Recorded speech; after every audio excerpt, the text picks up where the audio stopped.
Assalamualaikum warahmatullahi wabarakatuh. Alhamdulillahi rabbil alamin. Wassalatu wassalamu ala asyrafil anbiya'i wal mursalin wa ala alihi wa sahbihi ajma'in. Amma ba'du. Pemirsa Ubi On TV yang dirahmati Allah, berjumpa lagi dengan saya Tunku Ibnu Sa'dan dalam program Cahaya Hati.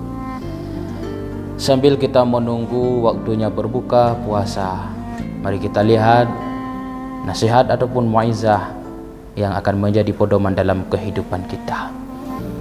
Kehidupan kita manusia di dalam dunia ini tidak ada yang kekal abadi. Rasulullah yang kehidupannya dan kehadirannya ke dunia ini adalah kemuliaan yang begitu besar,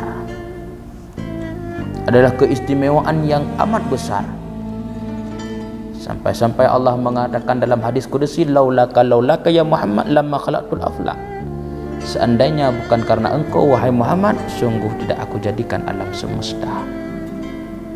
Sosok manusia yang amat besar kemuliaannya, sosok manusia yang menjadi suri tauladan bagi semua manusia yang lain, tetapi dengan kemuliaannya tetap ada batas kehidupan dalam dunia, tidak kekal selamanya. Raja-raja tempo dulu mereka mempunyai umur yang begitu panjang. Nabi-nabi tempo dulu mereka juga punya umur yang begitu panjang. Namun sepanjang apapun umur mereka, tetap akhir daripada kehidupannya adalah kematian. Tidak ada yang kekal di dunia, hanyalah Allah yang berhak dan wajib kekal selama-lamanya. Ma siwallah, makhluk yang selain Allah semua bersifat dengan sifat baharu, akan fana pada saat yang telah ditentukan oleh Allah. Maka pemirsa Ubi On TV yang dirahmati Allah, sehebat apapun kehidupan kita di dunia ini, setinggi apapun jabatan kita di dunia ini, setinggi apapun kemuliaan kita di dunia ini, sebanyak apapun harta yang kita miliki, maka juga tidak akan dapat mengekalkan kehidupan kita di dunia ini. Tetap akan kembali kepada Allah. Maka begitu dikala kita kembali kepada Allah, semua akan terputus amal-amal kita di dunia ini. Dulu ketika kita hidup, kita bisa melakukan ibadah puasa sebagaimana yang hari ini kita dalam keadaan berpuasa. Dulu ketika kita dalam keadaan hidup bisa sembahyang sehari semalam 5 waktu, juga menambahkan sembahyang-sembahyang sunat lainnya. Lebih-lebih dalam bulan suci Ramadan ada kemuliaan malam sunat malam, yaitu sunat tarawih. Ketika kita masih hidup, kita bisa menambahkan amal kita dengan amal-amal sedekah. Tetapi begitu kita menutup mata kembali kepada Allah, semua amal-amal tersebut akan terputus kita. Pemirsa Ubi On TV yang dirahmati Allah, maka hanya 3 amalan yang akan tetap bersama kita walaupun kita telah meninggal kembali kepada Allah. Hanya 3 amalan yang selalu mengalir pahalanya walaupun kita tidak lagi bisa beramal dikala kembali kepada Allah.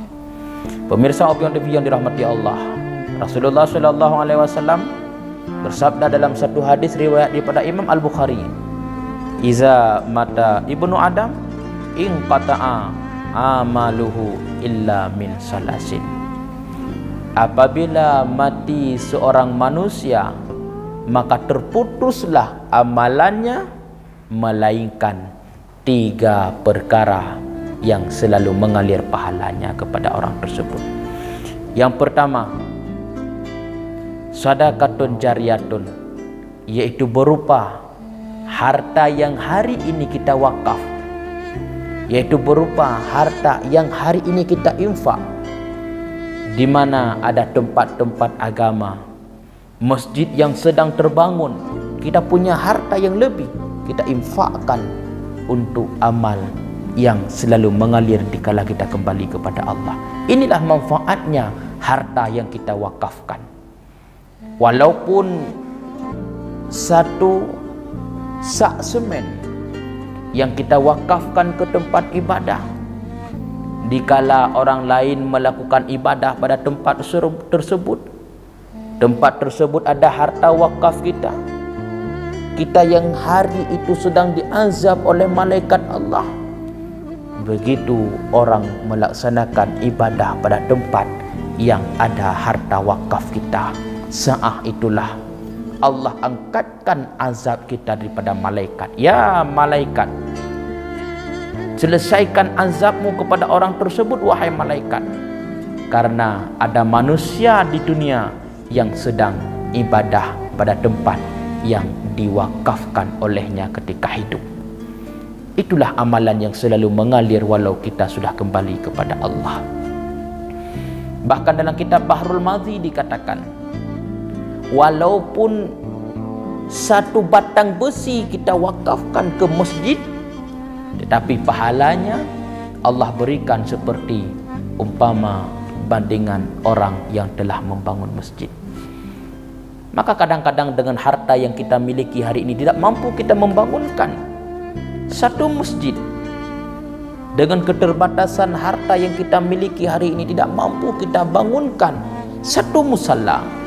Namun dengan satu sak semen, dengan sebatang besi yang kita wakafkan, pahala sama seperti orang membangunkan sebuah masjid.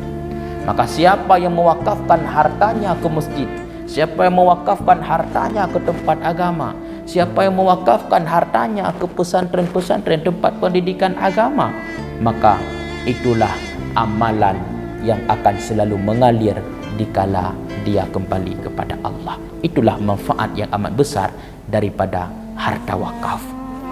Kemudian yang kedua, kata Rasulullah, dikala kita kembali kepada Allah, putus amal kebaikan, hanyalah amal yang kedua adalah wa ilmuhu yantafa'u bih, ilmu yang bermanfaat dengannya ilmu. Semasa kita hidup, kita punya ilmu, ilmu tersebut kita ajarkan kepada orang lain, maka dikala ilmu itu bermanfaat kepada orang lain, sah ibadahnya, sempurna puasanya, sempurna Ramadannya, sempurna sembahyangnya, dengan ilmu yang kita ajarkan, setiap ibadah yang dia lakukan, amal pahala juga mengalir kepada kita yang mengajarkan ilmu. Kemudian yang ketiga, amalan yang tidak terputus walaupun kita sudah kembali kepada Allah, walidun salihun yad'unlah, anak yang soleh yang senantiasa selalu berdoa kepada orang tuanya. Ketika kita masih hidup, Allah memberikan karunia kepada kita seorang, dua, dan tiga orang anak. Mampukah kita mendidik dia dengan ketakwaan? Mampukah kita mendidik dia ilmu agama? Dikala kita kembali kepada Allah, dialah yang senantiasa menadahkan tangan ke atas, meminta kepada Allah untuk diampunkan dosa-dosa orang tuanya. Beliau teringat kepada jasa orang tuanya, di mana ketika sembahyang selalu berdoa kepada orang tuanya, selesai daripada sembahyang selalu berdoa kepada orang tuanya. Apapun ibadah yang dia lakukan oleh anak yang soleh, orang tuanya akan mendapatkan pahala. Maka pemirsa Obion TV yang dirahmati Allah, inilah amalan yang tidak akan terputus amalnya, tidak akan terputus pahalanya dikala kita kembali kepada Allah. Tingkatkan harta kita untuk kita infakkan ke tempat-tempat agama. Wakafkan harta ke masjid, wakafkan harta ke tempat-tempat ibadah, karena harta wakaf itu akan menjadi syafaat pertolonganmu dikala kembali kepada Allah kelak. Maka pemirsa Obion TV yang dirahmati Allah, selamat menunaikan ibadah bulan suci Ramadan. Sekian, Assalamualaikum warahmatullahi wabarakatuh.